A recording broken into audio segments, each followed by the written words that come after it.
Troy, I'm an addict. I'm grateful to be here.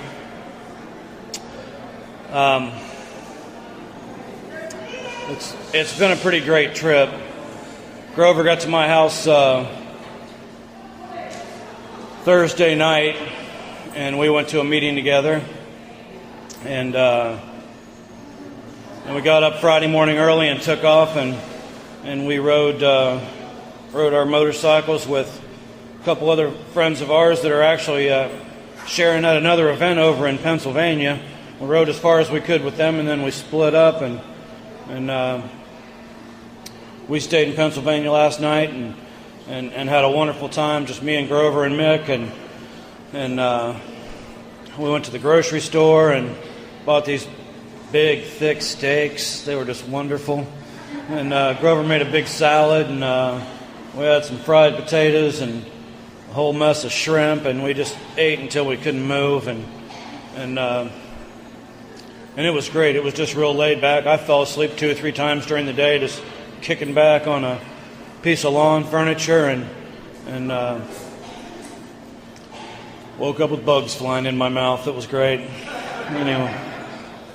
Anyway, I'm grateful for the opportunity to come here, and I've had a great time so far. I don't profess to know a whole lot. I know my story. That's all I got to share is my own story. I can't tell you guys how to do it. I can't tell you how to stay clean. I can tell you what I did, and I did the same thing that a lot of people did before me. So I came here desperate and hopeless, and I didn't even know I was desperate and hopeless. I just needed a break. I just needed a minute to regroup. I just needed to kind of get my shit together, and then I could get back out there again. And what I found was a new way of life. I found something I wasn't even looking for. I didn't even know I was looking for it.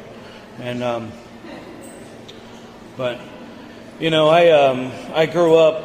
I'm an only child, and I had everything that I needed. I had a whole lot of the things I wanted. My parents did not suffer from the disease of addiction. They were good parents. They loved me. They tucked me in bed every night, and they kissed me, and they told me they loved me, and they encouraged me to talk about my feelings and talk about what was going on. I never did that, but they encouraged me to do it.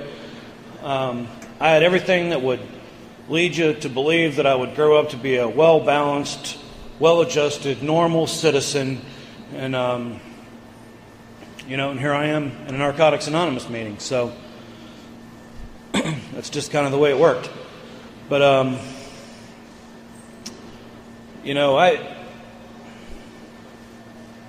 like I said, I had a happy childhood, and I had parents that loved me, and my parents taught me morals. They taught me to be honest, to always tell the truth. My dad taught me to be a man of integrity, to look another man directly in the eye when you're talking to him, and you should have no reason not to be able to look him straight in the eye if you're living right. And they taught me all these things, and these things were important to me growing up. And then I started using, and I was probably just an addict waiting to happen, because I remember in school they were talking about, I got the same spiel Amy did about, pot will lead to heroin and all these different things. They told me I would take hallucinogens, and then I'd want to jump out a 30-story window thinking I could fly, and the whole thing just sounded delicious to me. I mean, I just couldn't wait to get started. And the first time I got high, I stole the pot that I smoked. I mean, we stole it from this guy, and I've never even done it before. I'm already a thief. And so we took this pot that we stole from my friend's brother, and we took it in the bathroom. Neither one of us had ever smoked it before. We got a piece of toilet paper. We sprinkled some pot in it. We folded it over, put a piece of Scotch tape on it, and fired it up. And it caught on fire. And I didn't get real high from that experience, but I knew that I'd broken the law, and it was exciting, and I liked that feel. I knew I was going to do it again, and I did. And, you know, going through high school, you know, I continued to use and I continued to do some things right. You know, I mean, I did some things right, and I started working in this little pizza place when I was 15 years old, and through my high school time, I worked at a couple different pizza places, and I liked it real well. And my dad, when I was 17, he said, "I need to talk to you." So we sat down, and he said, "Listen," he goes, "you know, I've always dreamed about you going to college and being a doctor or a lawyer or one of those kinds of things." And he looked at me and he says, "You're not going to do that, are you?" I said, "No, I'm not going to do it, Dad. I'm not a very good student, and I don't want to do that." And he says, "You like the pizza business, though?" I go, "Yeah, I love it." And he said, "Well, I've got a friend that has a pizza place for sale. Let's go take a look at it." And I said, "All right." And we went down. It was on a little street in Columbus called Parsons Avenue, and it's not the nicest part of town. But we went in there, and you know, they had everything they needed. They had an oven and coolers and mixer and slicer and tables and all the stuff you need to make pizzas. And the guys that were running the place weren't very happy with it. They weren't making as much money as they thought they should make. And you know, my dad said, "What do you think?" I said, "Well, yeah, let's do it, you know." And my dad said, "All right." And he went out and got a second mortgage on his house. And we went in the pizza business together. So the plan was that my dad was going to help me with this business until I was about 21, and then he was going to turn it over to me, because by that time I should be, you know, able to run a business. Now, that was the plan, and this is what was my vision. My vision was I was going to become the pizza czar, and I was going to have 200 stores nationwide, and I'm going to be filthy rich. I'm just going to be independently wealthy, and I'm going to have this big yacht, and I'm going to sail around the world on a yacht, and I'll have to have a crew because I really don't know anything about sailing, but that doesn't stop me. And we're just going to sail around, and there'll be lots of hot chicks on the yacht with me, and we'll have lots of drugs, and it'll just be great. I can't wait. And this all starts in this little bad neighborhood in the south end of Columbus on Parsons Avenue, and we got going pretty good. And my head was so big, my ego and pride was so out of balance. I mean, I was in high school running my own business, and I just thought I was all that. You know, I thought I was all that in a bag of chips, and we got it going pretty good. You know, we changed the recipes a little bit. We did a little advertising, hired some new people, and, you know, we're making money. Life is good. And I'd close that place up every night, and we'd stay around, me and the employees would stay around and party, you know. And when I was 18 years old, I moved out of the house, and I got my own apartment. And I got an apartment at this place called Greenbrier East. And it's not there anymore. They leveled the entire apartment complex. It was in Columbus. They referred to it as Uzi Alley. It was just a really bad place. There was shootings there regularly. The police were always in and out of there. Ambulances always in and out of there. And that's where I moved into because I didn't have any credit. And they said they'd rent me an apartment, and I didn't really care where it was. I just wanted to be out of my parents' house so I could party the way I wanted to. And so I moved in there, and we continued on in the pizza business, and it went pretty well. And a couple years later, we got a second store, and I could see my dream beginning to materialize with 2 stores, and I just continued to use, and it kept getting worse.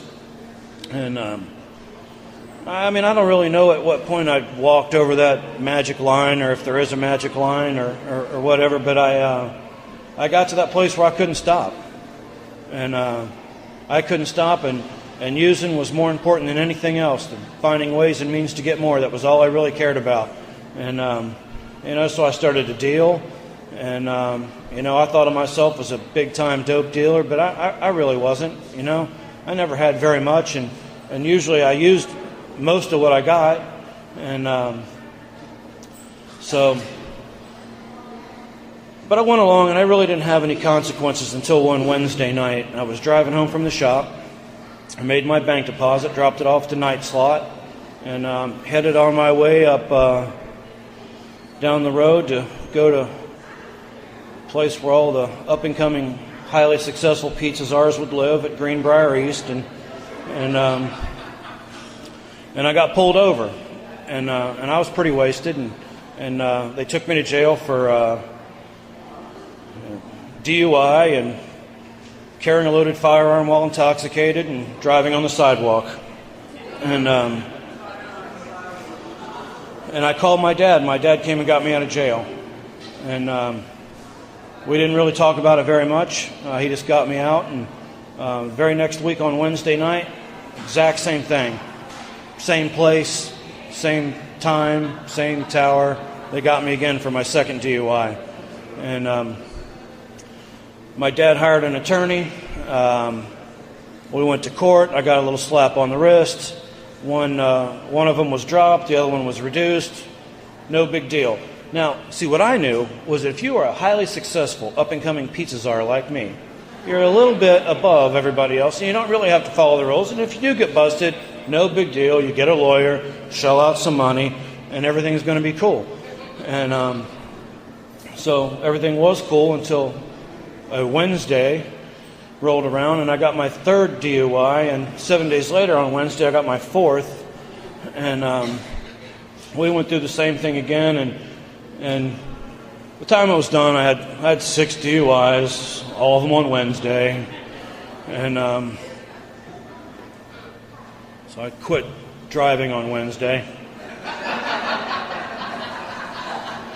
Because I knew that what they do, see, they have this special drunk driving force, and they have more cops on the street on Wednesday. I knew that, so I quit driving on Wednesday. The judge thought, maybe you should just quit driving altogether. And so I lost my license and just started to ride a bicycle, and I didn't care. I mean, it was okay. You know, just ride a bicycle. I still get around. I go wherever I need to go. Everything, I was always able to figure out some way that everything was okay. You know, my wife calls this phenomenon decorating your bottom, you know, and it was just denial. I just wasn't ready. I wasn't ready to stop. And I looked at life like a game of Monopoly, you know. You roll the dice, sometimes you get free parking, sometimes you go to jail, you know. I really never had any idea that, you know, I could decide to do things in my life that would, you know, alter the dice throw. But, I mean, that's just kind of the way I looked at it. But what ended up happening was I started to steal from the family business. Like I said, I was brought up with morals, and I didn't want to start stealing, but I just couldn't get enough money, you know, and I had to cop. And one night I just... somebody came in to pick up their order. It was like $20, and I just hit no sale on the register. I put their $20 in, and that night when I did the cash report, I took their $20 out and had an extra $20 for myself. And I felt some guilt about that, and I didn't like the way that felt. But you know, a day or two went by, and that kind of went away. I kind of forgot about it, so I took some more, and I just kept doing that. I just kept taking money, and then I was taking whole night deposits, but I always had a plan, you know. All right, I'm going to take this night's deposit and I'm going to cop some dope, all right, and I'm going to cut it up into smaller portions and sell it, and I'll probably make $300 or $400 plus the deposit back, plus I'll have some free dope, right? So then I sell the TV just to try to get half the deposit money back, and it just never worked.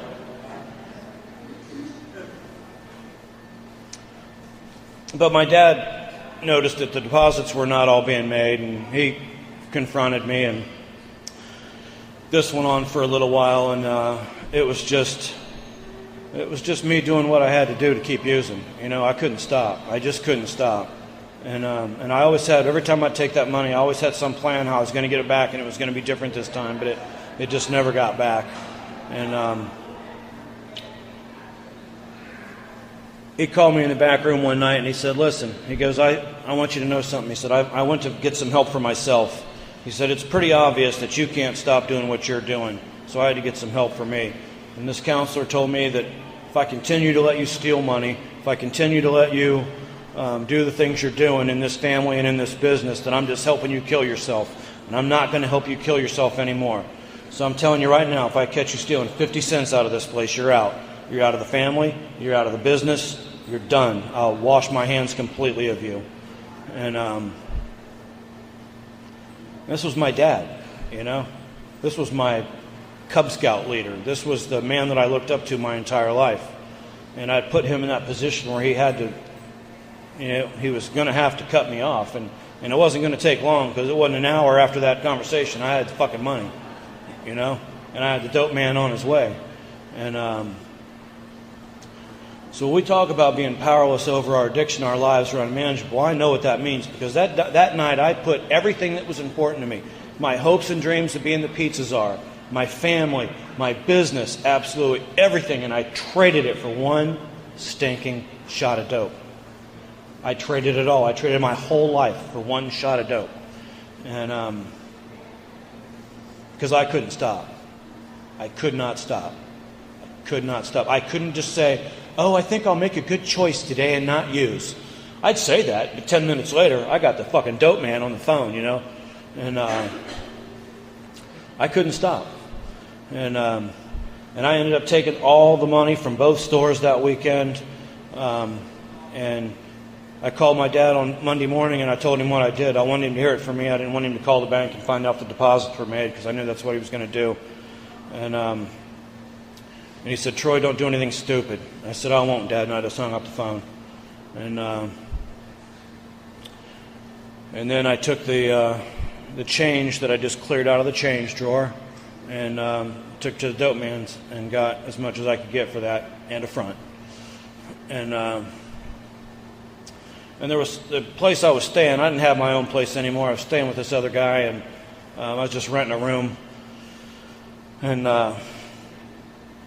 he had a cousin that would come over periodically, and she used the way I did, and we jumped in her car. She had a car, and we just took off.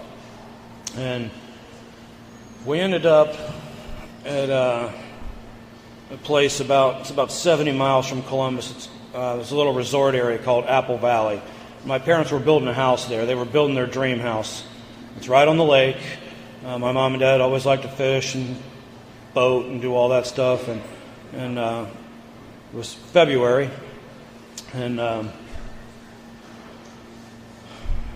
so we were up in that neighborhood. And I told this girl, I said, hey, let's go see how this construction project is going. You know, so we went over there.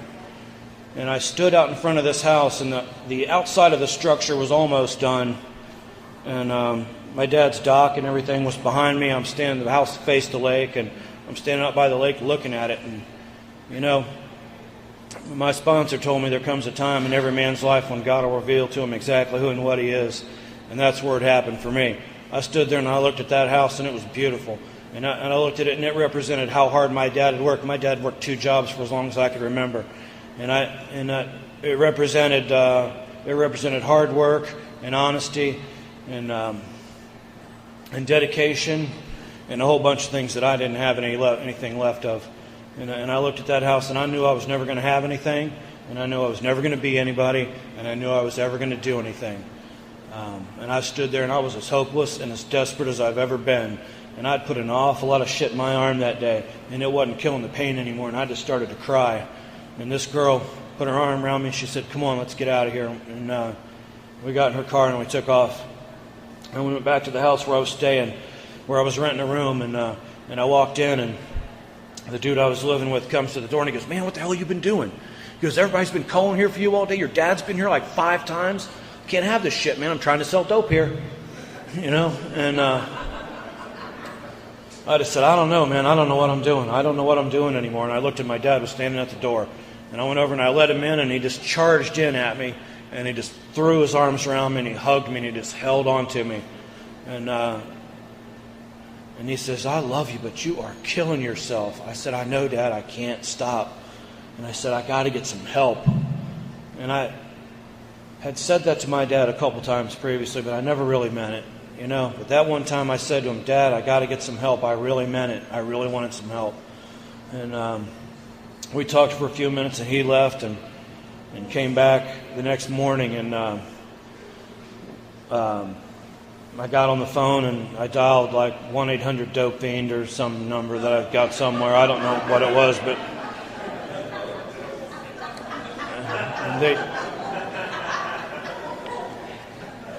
they told me where there were some treatment centers. And I got clean in 1987 when they had a lot of inpatient treatment centers, and they weren't absolutely impossible to get into. And they gave me the names of a couple of them, and I called around, and I was ready to go right now, and nobody could get me in right now. And the best hope we had was this one place said that they could get me in for an interview in 3 days. And my dad said, look, he says, if you can come to my house and not bring any of that stuff with you, you can come and stay there, and I'll take you to this treatment center in 3 days. I said, all right, Dad, I'll do it. And I left all my shit there, and I just went with my dad. And I laid on his couch and shook and shivered and all the things that we do. And 3 days later, I got up, and I remember taking a shower. And I got out of the shower, and I went to shave, and I had a mustache then, and I was shaking so bad that I messed up my mustache when I was trying to shave, so I had to shave it off. And they took me to treatment, and I went in there and I had this interview with this lady, and she asked if I had insurance, and I did have insurance. And we called the insurance carrier, and they said that they would cover treatment for alcoholism, but if there were any illegal substances in your system, then they wouldn't pay for it.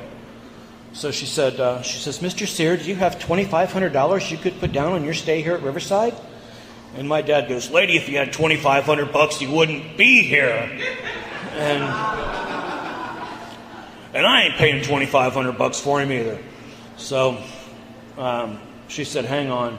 And she left, and she came back in the room, and she put a wristband on me. And she goes, I'm going to get you in here if I got to take you through the emergency room. And I looked at my wristband, and it said that I had Dr. Pepper. My doctor was Dr. Pepper. And I'm like, great, my life is in crisis. I got Dr. Pepper. And as it turns out, he's probably one of the foremost addictionologists in the country. The guy is brilliant. I mean, he's got like a really big head that's just full of brains, but I have the utmost respect for him. If you'd see a picture, I'm not really lying. He's got a really big head. And so I went into treatment, and they put me in pajamas. You had to be in pajamas for 3 days, and they had an NA meeting downstairs that night, and I went down to that meeting. And I sat in that meeting. They said, does anybody have a topic? And I said, yeah, I don't know how I'm supposed to live with all the things I've done. I've done things I can't live with, I don't know how I'm supposed to go on. And there was a guy there at that meeting, his name was Michael. And Michael he was a real addict.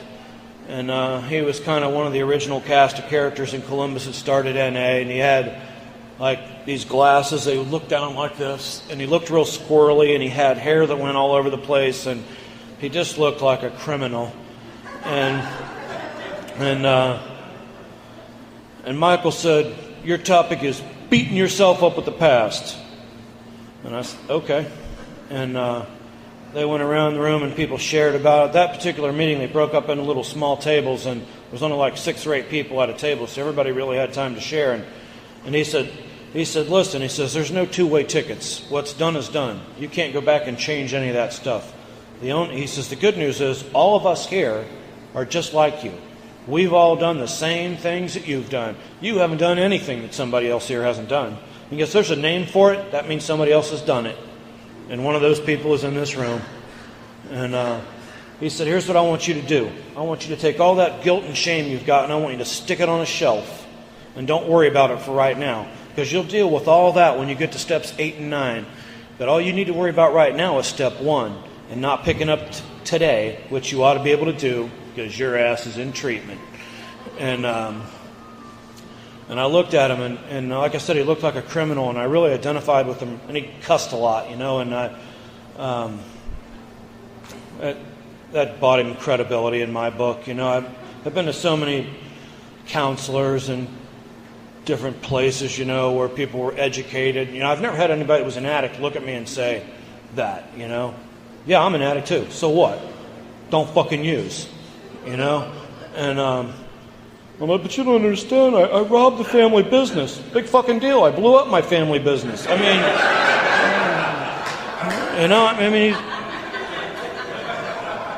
He's talking about building pipe bombs and stuff. And he was one of the old timers there.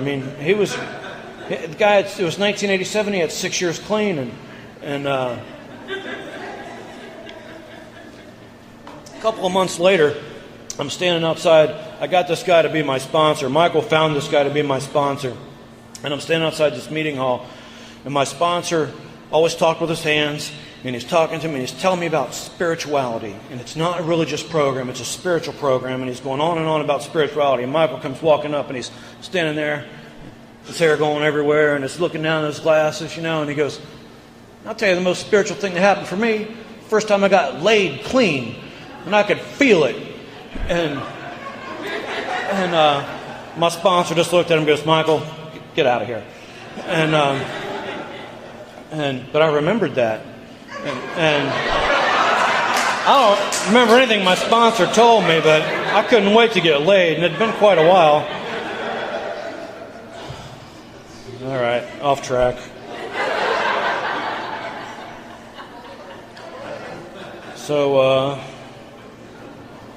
But I found hope in that first meeting, And I looked around that room. I didn't talk a lot, but I looked around that room, especially when the meeting was over, and they got in a big group hug, and they said the prayer.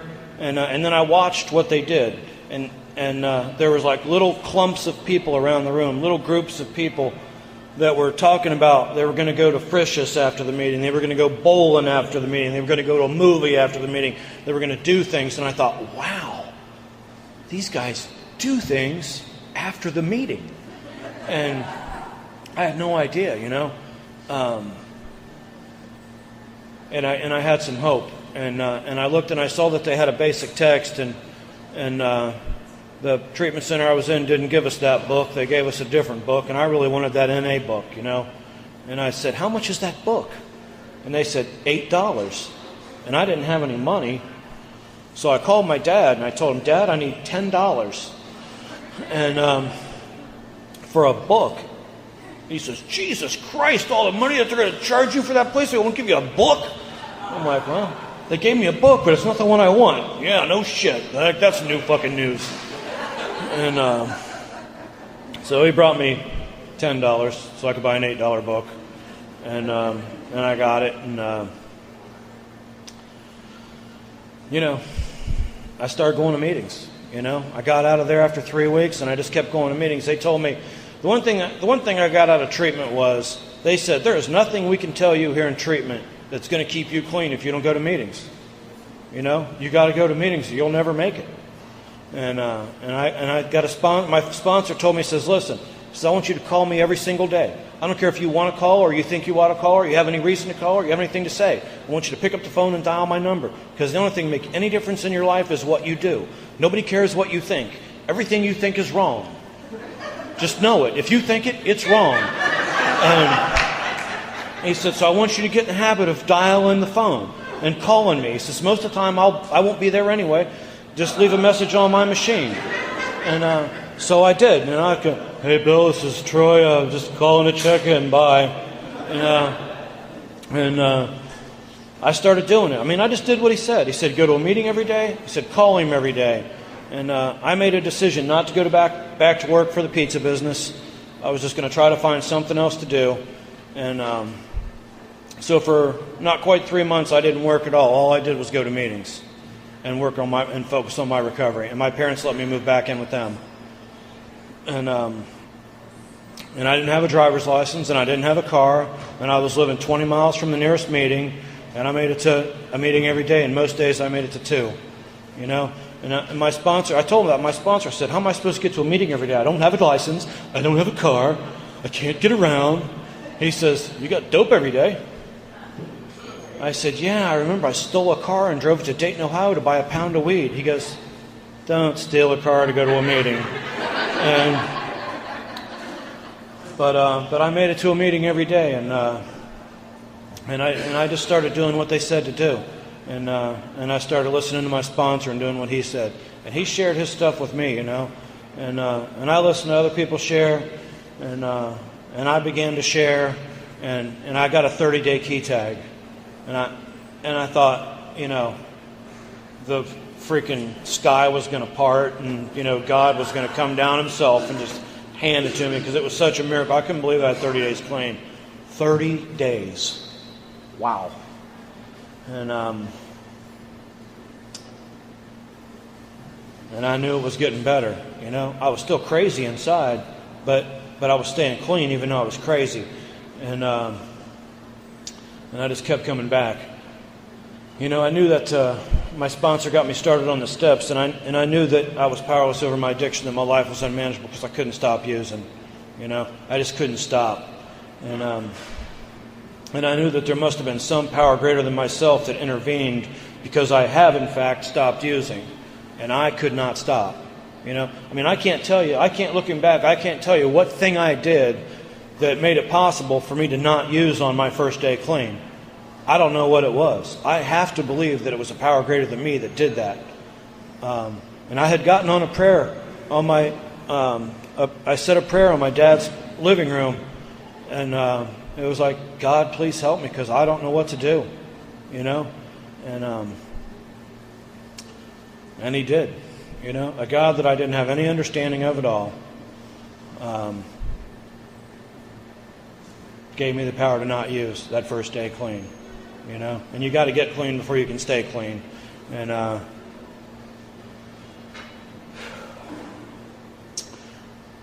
went to meetings, and I could feel an energy in the room. I don't know what it was. It was just an energy. It was something that was helping everybody stay clean. It was there was something there. I could feel it. I don't know what it was. I didn't know what to call it, and that was my first concept of a higher power.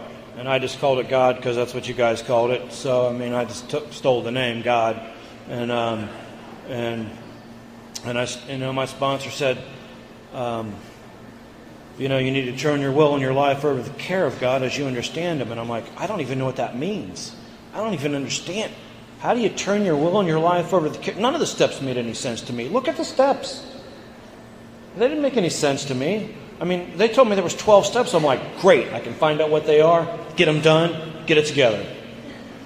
Oh, look, humbly ask Him to remove our shortcomings. What the hell does that mean? And I got to that third step, and He said, here's what I want you to do. I want you to get on your knees, and I want you to say that prayer right in the book. Just read that prayer right out of the book. Take my will in my life, guide me in my recovery, and show me how to live. I said, I don't know if I have enough faith to say that prayer. He says, I didn't ask you to have faith. I asked you to get on your knees and read. Can you do that? I said, all right. And I started doing it. And he said that, he kept telling me the only thing to make any difference in your life is the action that you take. Nobody cares what you think. And so I started doing it, and I started saying that prayer, and a little while after that, I think I got about 4 months clean. He said, I want you to start writing your inventory. And he kind of explained how to write your inventory. We didn't have the flat book then. And he said, I just want you to, he kind of gave me the directions. He said, get started on that. So I brought it up as a topic at meetings for about 30 days, and but never picked up a pen. And but I called Bill every day, and he would always change his answering machine message every day. Hey, this is Bill. It's a great day to stay clean. Leave a message. Hey, this is Bill. Why don't you pick up a newcomer today and take him to a meeting? Beep. One day I call and it's, hey, this is Bill. Troy, write your inventory. And I knew he sponsored a bunch of people, and everybody was going to know I wasn't working the steps. So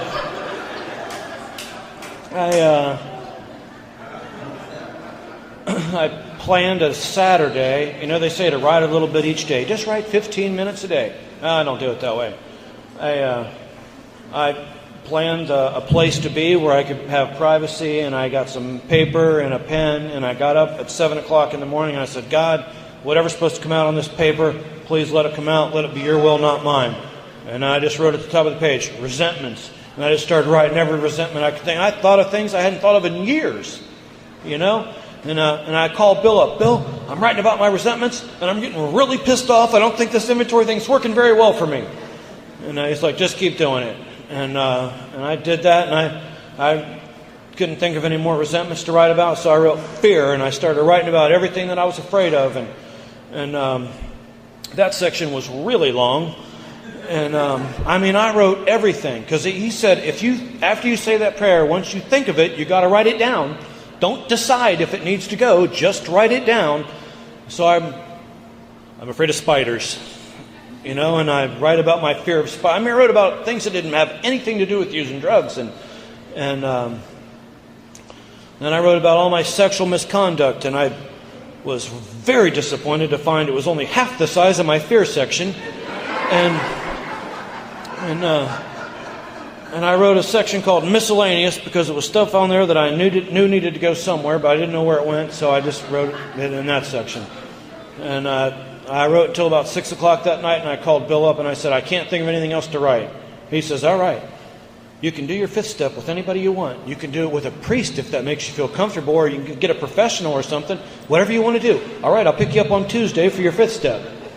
And that's how he did me. He said, you know, you can do it with anybody you want, but I'll pick you up Tuesday. You're doing it with me. He picked me up, and we just drove around there. Columbus has an outer belt that goes all the way around the city. It's Route 270, and we just drove around 270, and I did my fifth step. And I shared everything with him, you know. I didn't leave anything out. My deepest, darkest secrets, I threw those out there. My things that were really insignificant, like I'm afraid of spiders, I threw that out there. It didn't make any difference. I threw it all out there. I put all the cards on the table because I wanted to stay clean. You know, I was desperate to stay clean. I just wanted to stay clean. And I wanted to start feeling better on the inside because I was getting pretty crazy. You know, and he shared some of his stuff with me, and I'm going to tell you what, he was a sick pup. My sponsor was a sick one. He needs to be here. But I left that thing, and I remember thinking, I didn't have any like spiritual awakening super big or anything, but I knew that I truly wasn't alone. You know, I'm just an addict, and there's a whole bunch of us that are just addicts. And if I just keep coming back, it'll all be all right, you know. And started going to some events, and I went to this convention in Bowling Green, Kentucky. It was the first Kentuckiana regional convention, and I went down there and got there really, really late on Friday night at like 2 o'clock in the morning, and the only meeting left there had a marathon meeting that went the entire weekend. And I went in the marathon meeting, and I just started listening to people share that I'd never seen before. And there was probably 10 or 20 people from Columbus that were there, and so there was a few people I knew, and I just stayed in the marathon meeting, you know.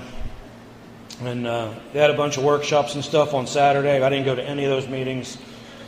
I stayed in the marathon meeting because that was the only place I was comfortable, in a circle with a bunch of people sharing. I didn't feel comfortable in any of those things. And they had the speaker meeting that night. Greg Pierce was the main speaker.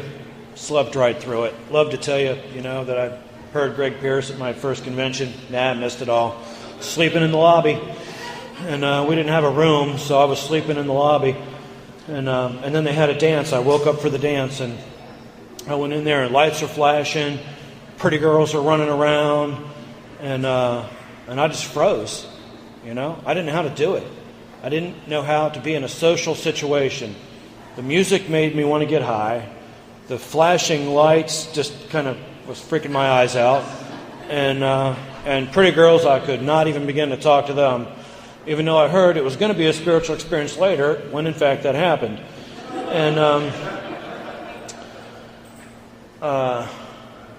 So I stayed in the dance for about 5 minutes, and I left, and I went back to the marathon meeting, and I just poured my guts out. I said, I just went in the dance, man. I'm 25 years old and I can't function in a dance. I mean, I can't be comfortable. I don't know what to do. And people shared with me, they go, oh, yeah, that was me last year. I'm in the marathon meeting now waiting on you, because I knew you were going to be here, because there's one every year, and this is your year, evidently. And they told me it'll get better, just keep going. And so I kept going to as many functions as we finished that convention. And, actually, Sunday morning, the guy that's my sponsor now was the speaker Sunday morning, and he stood up there and he shared his experience and he cried from the podium, and then he read "We Do Recover." It's the first time I ever heard it, and after going through that at the dance and then hearing that read, that we can't function either with or without drugs, we all face the same dilemma. What is there left to do? And that's where I was. I couldn't function with drugs. I couldn't function without them, I knew that I couldn't go back out and use, and it ain't working real fucking well here either. You know what I mean? I'm staying clean and I'm grateful and all that, but God, I can't even go in the dance for 5 minutes without panicking. And what is there left to do? Either goes on to the bitter ends as best we can, jails, institutions, or death, or find a new way to live, And I had to find a new way to live. And I found one, I just kept coming back. My sponsor told me just keep coming back till the miracle happens, And I kept going to those dances, and I never would dance, I finally got to where I could get in there and I'd be there. But, I wasn't going out on the dance floor. And I went back to the Kentuckiana Regional Convention, the second one. It was in Evansville, Indiana, and I walked in the dance there, and I felt a little better, and I really wanted to get out there and dance. I just couldn't quite make myself do it. And this chick come up to me. She's just, God, she was so pretty. And she goes, "Will you dance with me?" And I was so full of lust, and so full of fear, and the lust won, And I went out and danced with her. And I thought, the lights, the music didn't stop, and everybody didn't notice or anything, and I had a great time.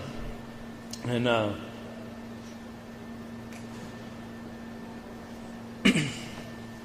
so I kept going to those things, and I went to it was actually a dance that there was a motorcycle club in Columbus was having. They're not together anymore, but they had these dances once a month, and a lot of people from the other fellowship would go there, and some of us would go there, and I went to this dance, and I walk up and I'm talking to this girl, and I had a couple years clean by this time, and I had a Harley, so life's kind of getting together, and I'm kind of cool. I'm walking in, and this girl's looking at me, so I walk over and talk to her, and then this crazy redhead comes up. And she pushes right in between me and this other girl, and she goes, "Hey, my name's Leah. You want to dance?" And I'm like, "Yeah, sure." So we go out and we dance. And then she goes, "Here, I want you to meet my sponsor." She takes me over and introduces me to her sponsor. It was kind of like meeting her mom. And and I got her number. She says, "Here's my number. Call me." She already had it written down. She pulled it out of her pocket and she handed it to me. It said, "Leah, red hair, underlined, and the phone number." And I called her up and I asked her out. And she said she would, and I went and picked her up. And 9 months later, we were married. And we're still married. And she's my soulmate, And I love her more now than I did the day we got married. And that's a gift, It's truly a gift. She drives me crazy sometimes, but I still love her, and we've built a life together,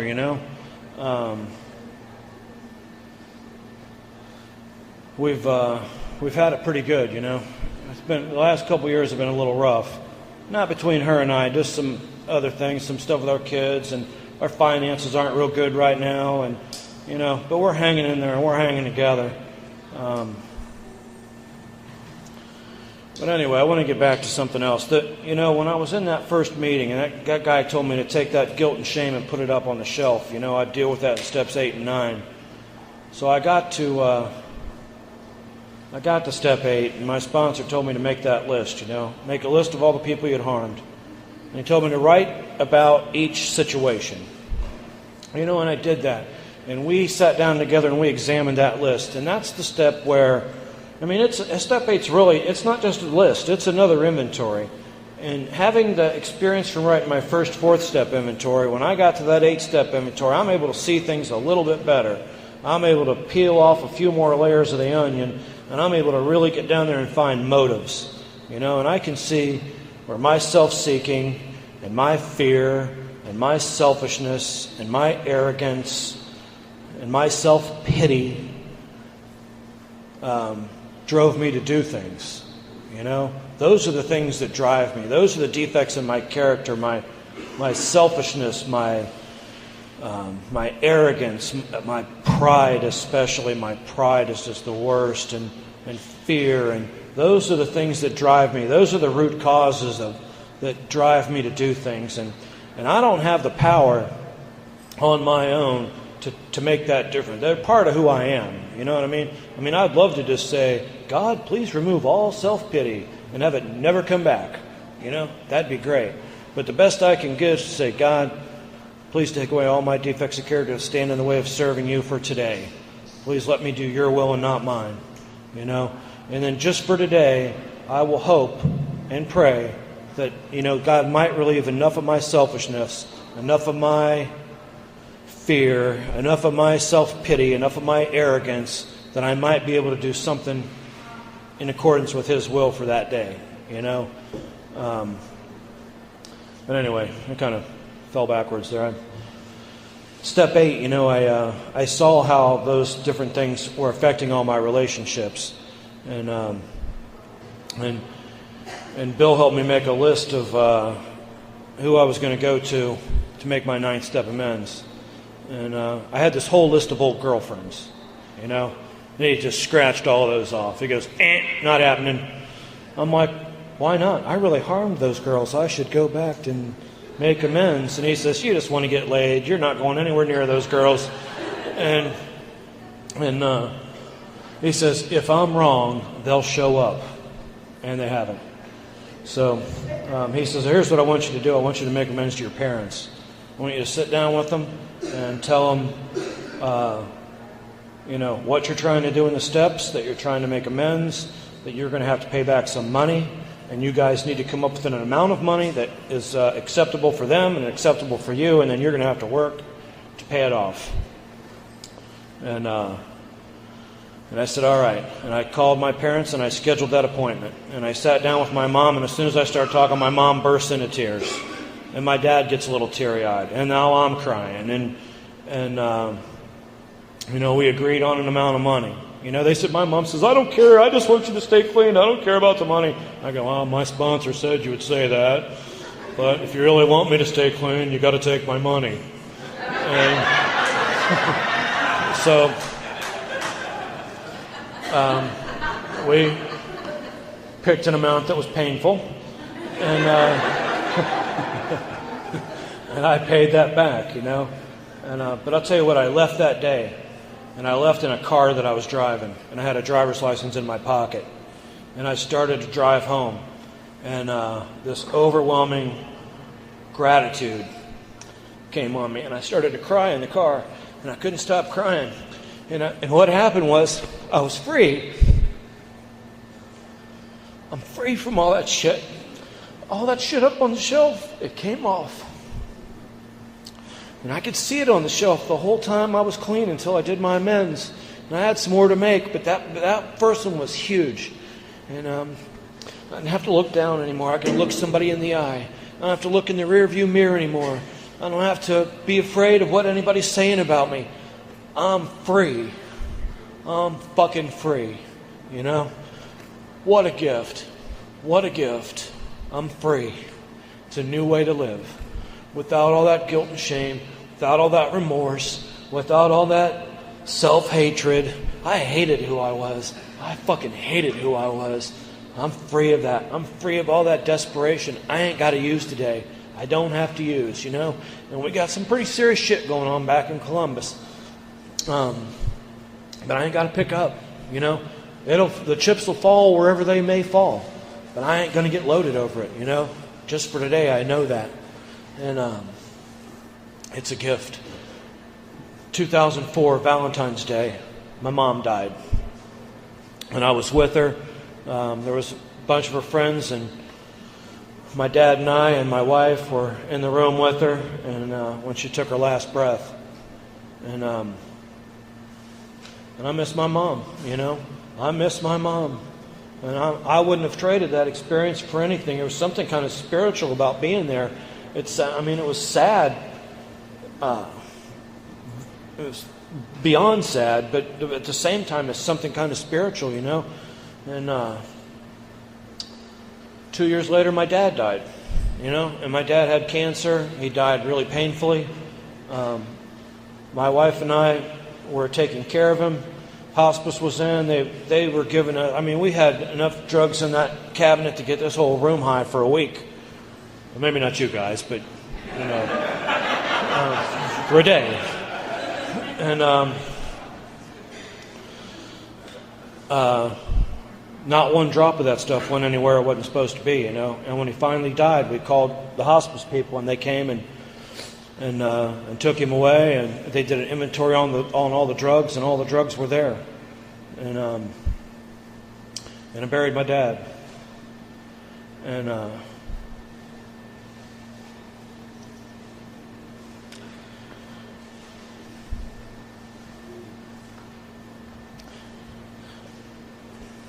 I just want to call him. I just want to call him on the phone. Talk to him.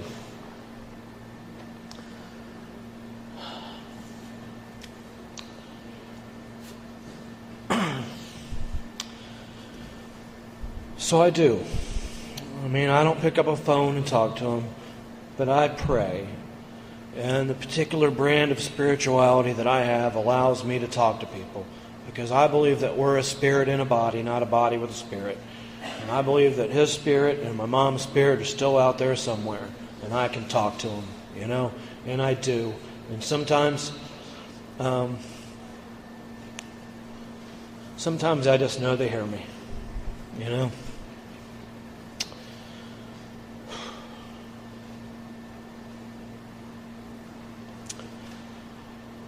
Anyway, I'm looking at the clock, and I'm seeing that it's almost 6 o'clock, and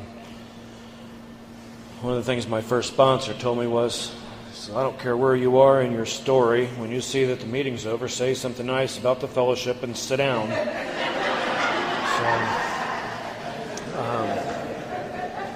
So all I can tell you is the program works, you know. And if you've been here a while, you know that. And if you're new, I can't cheat you out your own experience. You know, you got to find out for yourself. Just keep coming back, because it does work, and we do find freedom. And all that insanity, that obsession to use. When I first got here, I thought that obsession would never leave, you know, and it did. And I thought some of those outside things, those outside problems I had, that I just thought I'd never work through those, and I did, you know.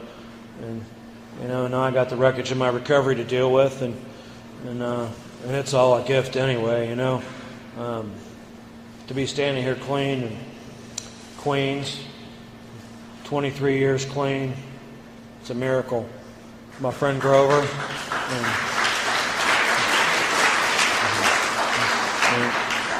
and there's a bunch of people here that I really wanted to spend a lot of time with, and there's just too many of them. I can't sit down and talk an hour with each one of them, but it's been great, you know.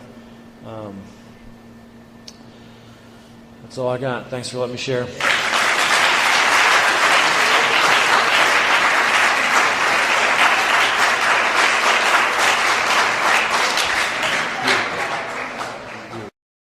Ohio.